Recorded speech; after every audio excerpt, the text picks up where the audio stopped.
ಧರ್ಮಸ್ಥಳದಲ್ಲಿ ಆಪರೇಷನ್ ಅಸ್ಥಿಪಂಜರ ಕಾರ್ಯ ಚುರುಕಾಗ್ತಾ ಇದೆ. 11ನೇ ದಿನದ ಕಾರ್ಯ ಇನ್ನೇನು ಕೆಲವೇ ಹೊತ್ತಿನಲ್ಲಿ ಆರಂಭ ಆಗುತ್ತೆ. ಇನ್ನೂ ಕೆಲ ದಿನಗಳ ತನಕ ಅಸ್ಥಿಪಂಜರಗಳ ಉತ್ಖನನಕ್ಕೆ SIT ಅವರು ನಿರ್ಧಾರ ಮಾಡಿದ್ದಾರೆ.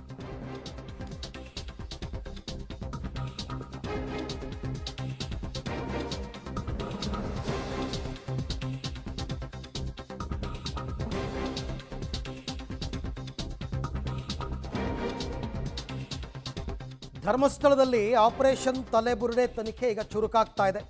11ನೇ ದಿನಕ್ಕೆ ಕಾಲಿಟ್ಟಿದೆ SIT ಅಸ್ಥಿ ಶೋಧ ಕಾರ್ಯ. ಇವತ್ತು ಬಹುತೇಕ ಬೋಳಿಯಾರು, ಕಲ್ಲೇರಿ ಸುತ್ತಮುತ್ತಲ ಜಾಗದಲ್ಲಿ ಮತ್ತೆ ಉತ್ಖನನ ಆಗಬಹುದು ಅಂತಕ್ಕಂಥ ಮಾಹಿತಿ ಇದೆ. ಈಗಾಗಲೇ ಈ ಅನಾಮಿಕ ದೂರುದಾರ SIT ಕಚೇರಿಗೆ ಆಗಮಿಸಿದ್ದಾರೆ. ಬೆಳ್ತಂಗಡಿನಲ್ಲಿರ್ತಕ್ಕಂಥದ್ದು. ಅಲ್ಲಿಂದ ಪ್ರತಿದಿನ ನಾವು ಫಾಲೋ ಮಾಡ್ತಾ ಇರೋ ಪ್ರಕಾರ ಪ್ರತಿದಿನ ಅಲ್ಲಿಂದ ನೇರವಾಗಿ ಧರ್ಮಸ್ಥಳಕ್ಕೆ ಕರ್ಕೊಂಡು ಬರ್ತಾರೆ. ಸೊ ಈಗ ಹೊಸ ಜಾಗಗಳಲ್ಲಿ ಉತ್ಖನನ ನಡೆಸಬೇಕು ಅಂತ ಪಾಯಿಂಟ್ ನಂಬರ್ 16, 17, 18 ಈ ಹೊಸ ಜಾಗದಲ್ಲಿ ಹೆಚ್ಚು ಕಡಿಮೆ ಇನ್ನೂ ಒಂದು ವಾರದ ತನಕ ಆತ ತೋರಿಸುವಂತಹ ಜಾಗಗಳಲ್ಲಿ ಉತ್ಖನನವನ್ನು ಮುಂದುವರಿಸೋದಕ್ಕೆ ಅಂತ SIT ಅವರು ನಿರ್ಧಾರ ಮಾಡಿದ್ದಾರೆ. ಯಾಕೆ ಅಂತಂದರೆ ಈಗಾಗಲೇ ದೂರುದಾರ ಮೊದಲು ಪೊಲೀಸ್ ಸ್ಟೇಷನ್ಗೆ ಬರೋದಕ್ಕೆ ಮೊದಲು ನ್ಯಾಯಾಲಯಕ್ಕೆ ಹೋಗಿದ್ದು, ಅಲ್ಲಿಂದ ಪರ್ಮಿಷನ್ ತೊಗೊಂಡು ಬಂದಿದ್ದು, ಇದೆಲ್ಲ ಆಗಿರೋದ್ರಿಂದ ಎಲ್ಲ ವರದಿಯನ್ನು ನ್ಯಾಯಾಲಯಕ್ಕೆ ಕೊಡಬೇಕಾಗುತ್ತೆ SIT ಅವರು. ಸೊ ಅರ್ಧಕ್ಕೆ ನಿಲ್ಲಿಸಿದ್ವಿ ಅಂತ ಹೇಳಕ್ಕೆ ಬರಲ್ಲ, ಬೇಕಾದರೆ ಮಧ್ಯಂತರ ವರದಿಯನ್ನು ಕೊಡಬಹುದು. ಧರ್ಮಸ್ಥಳ ಗ್ರಾಮದಲ್ಲಿ ಮುಸುಕುದಾರಿ ದೂರುದಾರನ ತಪಾಸಣೆ, ವಿಚಾರಣೆ ಮತ್ತು ಶೋಧ ಕಾರ್ಯ ಮುಂದುವರೆದಿದೆ. ಸಮಾಧಿ ಶೋಧ ಈಗ 16ನೇ ಪಾಯಿಂಟ್ಗೆ ಬಂದು ನಿಂತಿರುವಂಥದ್ದು. ಆತ ಮತ್ತು 3 ಪಾಯಿಂಟ್ಗಳನ್ನು ಹೇಳಿದ್ದಾನೆ ಅನ್ನುವಂಥ ಮಾಹಿತಿ. ನಾವೀಗ ಇರುವಂಥದ್ದು ಧರ್ಮಸ್ಥಳದಿಂದ ಕುಕ್ಕೆ ಸುಬ್ರಹ್ಮಣ್ಯಕ್ಕೆ ಹೋಗುವಂಥ ರಸ್ತೆ. ಇದರ ದಟ್ಟ ಕಾಡಿನ ನಡುವೆ ಆತ ಪಾಯಿಂಟ್ಗಳನ್ನು ಗುರುತಿಸ್ತಾ ಹೋಗ್ತಾನೆ ಒಬ್ಬೊಬ್ಬನಾಗಿ. ಈ ನೇತ್ರಾವತಿ ನದಿ ಹರಿತಾ ಇರುವಂಥ ನಾವು ದೃಶ್ಯಗಳನ್ನು ನೋಡ್ತಾ ಇದ್ದೇವೆ. ಇಲ್ಲಿಂದ ಮುಂದೆ ಸಾಗಿದರೆ ಅದು ಸುಬ್ರಹ್ಮಣ್ಯಕ್ಕೆ ಹೋಗ್ತದೆ, ಕುಕ್ಕೆ ಸುಬ್ರಹ್ಮಣ್ಯಕ್ಕೆ ಹೋಗುವಂಥ ದಾರಿ ಇದು.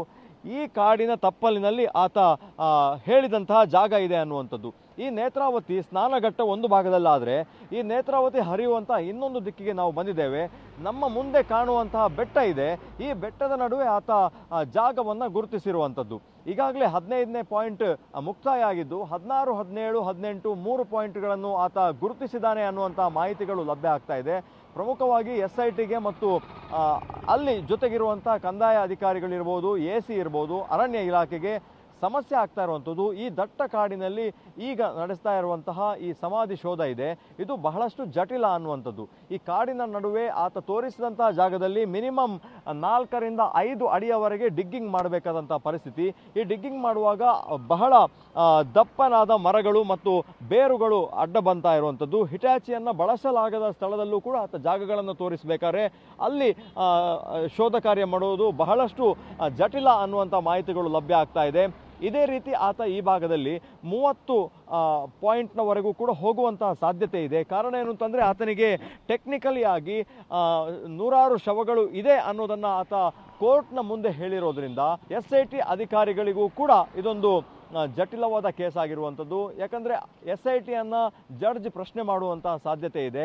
ಈ ಹಿನ್ನೆಲೆಯಲ್ಲಿ ಆತ ತೋರಿಸಿದ ಕಡೆ ಎಲ್ಲ ಹೋಗಿ ಡಿಗ್ಗಿಂಗ್ ಮಾಡುವಂತಹ ಪರಿಸ್ಥಿತಿ ಎದುರಾಗಿರುವಂಥದ್ದು. ಹಾಗಾಗಿ ಆತ 30ನೇ ಪಾಯಿಂಟ್ನವರೆಗೂ ಹೋಗುವಂತಹ ಸಾಧ್ಯತೆ ಇದೆ. ಆದರೆ ಇದಕ್ಕೆ ಅವಕಾಶ ಕಲ್ಪಿಸಿಕೊಡುತ್ತಾ SIT ಅನ್ನುವಂಥದ್ದು ಈಗ ಇರುವಂಥ ಪ್ರಶ್ನೆ. ಯಾಕಂದರೆ ಅವರಿಗೆ ಎಲ್ಲ ದಾಖಲೆಗಳನ್ನು ಸಂಗ್ರಹ ಮಾಡ್ತಾ ಇದ್ದಾರೆ. ಈವರೆಗೆ 15 ಪಾಯಿಂಟ್ನಲ್ಲಿ ಕೇವಲ 1 ಪಾಯಿಂಟ್ನಲ್ಲಿ ಮಾತ್ರ ಕಳೆಬರ ಸಿಕ್ಕಿರೋದ್ರಿಂದ ಆತನನ್ನು ಮತ್ತೆ ವಿಚಾರಣೆಗೆ ಒಳಪಡಿಸಬೇಕಾ, ಆತ ಹೇಳ್ತಾ ಇರೋದು ಸತ್ಯನ ಅನ್ನುವಂತಹ ಸಂಶಯಗಳು ಆರಂಭದ ದಿನದಿಂದಲೂ ಕೂಡ SITಗೆ ಕಾಡ್ತಾ ಇದೆ. ಈಗ ಆ ಸಂಶಯಗಳು ಮತ್ತಷ್ಟು ಕಾಡಲಿಕ್ಕೆ ಶುರುವಾಗಿದೆ. ಕ್ಯಾಮರಾ ಪರ್ಸನ್ ನಿಶಾಂತ್ ಜೊತೆ ದೀಪಕ್ ಜೈನ್, ಪಬ್ಲಿಕ್ TV, ಮಂಗಳೂರು. ಅಲ್ಲಿಗೆ ಇವತ್ತು ಪಾಯಿಂಟ್ ನಂಬರ್ 16, 17, 18ರಲ್ಲಿ ಉತ್ಖನನ ಮಾಡೋದು ಬಹುತೇಕ ನಿಶ್ಚಿತ ಅಂತಕ್ಕಂಥದ್ದು ಈಗ ಗೊತ್ತಾಗ್ತಾ ಇದೆ. ಅವರೆಲ್ಲ ಬಂದಾಗ ಸ್ಥಳಕ್ಕೆ ಗೊತ್ತಾಗುತ್ತೆ. ಇವತ್ತು ಕೂಡ ಈ ಆಪರೇಷನ್ ತಲೆಬುರುಡೆ ಕಾರ್ಯಾಚರಣೆ ಮುಂದುವರಿತಾ ಇದೆ. ಅನಾಮಿಕ ದೂರುದಾರನ ಬುರುಡೆ ಆಟಕ್ಕೆ SIT ತಂಡ ಹೊಡೆದೋಗಿದೆ. ಮುಸುಕುಧಾರಿಯ ಆಟಾಟೋಪ ಕಂಡು ST ಸ್ಟೆಲ್ಲಾ ಗರಂ ಆಗಿದ್ದಾರೆ. ತನಿಖಾಧಿಕಾರಿಗಳ ತಲೆ ಕೆಡಿಸಿದ ಅನಾಮಿಕರ ಕ್ಷಣಕ್ಕೊಂದು ಹೇಳಿಕೆ. ಸ್ಪಾಟ್ 15 ABC ಶೋಧ ನಡೆಸುವಾಗ ಉಲ್ಟಾ ಹೊಡೆದಿದ್ದಂತೆ.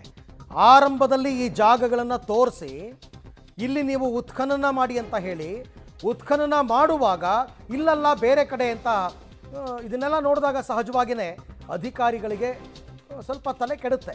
ಯಾಕೆಂದರೆ ಇದು ಮೊದಲನೇ ದಿನ ಅಲ್ವಲ್ಲ, 11ನೇ ದಿನಕ್ಕೆ ಕಾಲಿಟ್ಟಿದೆ. ಹೋಗಲಿ, ಪ್ರತಿನಿತ್ಯ ಉತ್ಖನನ ಮಾಡಬೇಕಾದ್ರೆ ಇವನು ತೋರಿಸಿದ ಜಾಗದಲ್ಲಿ ಏನಾದರೂ ಸಿಕ್ಕಿದ್ರೆ ಅದೊಂಥರ, ಏನೂ ಸಿಗ್ತಾ ಇಲ್ಲ. ಸೊ ಹಾಗಾಗಿ ಈಗ ಧರ್ಮಸ್ಥಳದಲ್ಲಿ ಏನು ಮಾಡಬೇಕು ಅಂತ SIT ಅವರು ಆರಂಭದಲ್ಲಿ ಒಂದು ಸಭೆ ಮಾಡ್ತಾರೆ. ಪ್ರತಿದಿನ ಬೆಳಗ್ಗೆ ಎಲ್ಲರೂ ಸೇರಿದಾಗ ಅಧಿಕಾರಿಗಳು ಒಂದು ಸಭೆ ಮಾಡ್ತಾರೆ. ಇವತ್ತು ಏನು ಮಾಡಬೇಕು, ಅದು ರೊಟೀನ್ ಅದು. ಅದೇ ರೀತಿ ಇವತ್ತು ಕೂಡ ಸಭೆ ಮಾಡ್ತಾರೆ. ಜೊತೆಗೆ ದೂರುದಾರನ ಮೇಲಿನ ವಿಶ್ವಾಸಾರ್ಹತೆ ಹೋಗ್ತಾ ಇದ್ದರು, ಅನಿವಾರ್ಯತೆ, ವಿಕ್ಟಿಮ್ ಪ್ರೊಟೆಕ್ಷನ್ ತೊಗೊಂಡು ಬಂದಿರೋದು ಆತ. ಹಾಗಾಗಿ ನಾಳೆ ದಿನ ಕೋರ್ಟ್ SIT ಮೇಲೆ ಗರಂ ಆಗಬಾರ್ದಲ್ಲ. ಹಾಗಾಗಿ ವಿಧಿ ಇಲ್ಲ ಅಂತಂದರೂ ಕೂಡ ಉತ್ಖನನವನ್ನು ಮುಂದುವರಿಸುವಂತಹ ಅನಿವಾರ್ಯತೆಯಲ್ಲಿದ್ದಾರೆ ಪೊಲೀಸರು. ಆತ ಒಂದು ಜಾಗ ತೋರಿಸೋದು, ಅದನ್ನು ಅಗೆಯಕ್ಕೆ ಶುರು ಮಾಡಿದಾಗ ಇದೆಲ್ಲ ಪಕ್ಕದಲ್ಲಿ ಏನೋದು, ಅಲ್ಲಿ ಅಗೆಯಕ್ಕೆ ಶುರು ಮಾಡಿದಾಗ ಇದೆಲ್ಲ ಇನ್ನೊಂದು ಸ್ವಲ್ಪ ಮುಂದೆ ಏನೋದು, ಅದನ್ನೆಲ್ಲ ಮಾಡಿದ್ದಾರೆ. ನಿನ್ನೆ ಆ್ಯಕ್ಚುಲಾಗಿ 4 ಪ್ಲೇಸಲ್ಲಿ ಇವರು ಡಿಗ್ ಮಾಡಿರೋದು. Point number 15, 15A, B, C ಅಂತೇನೋ ಮಾಡ್ಕೊಂಡಿದ್ರಂತೆ. ಎಲ್ಲೂ ಏನೂ ಸಿಗದೇನೆ ಪ್ರತಿನಿತ್ಯ ಬೆಳಗ್ಗೆ ಎದ್ರು ಬಾ, ತೋರಿಸು ಆಗಿ, ಅಲ್ಲೇನೂ ಸಿಗಲಿಲ್ಲ, ವಾಪಸ್ ರಾತ್ರಿ ಮನೆಗೆ ಹೋಗು, ಬರೀ ಇದೇ ಆಗ್ತಾ ಇದೆ. ಇದಕ್ಕೊಂದು ಕೊನೆ ಅಂತ ಬೇಡವಾ? ಎಷ್ಟು ದಿನ ಅಂತ ಇಷ್ಟು ಮ್ಯಾನ್ ಫೋರ್ಸನ್ನು ಯೂಸ್ ಮಾಡೋದು?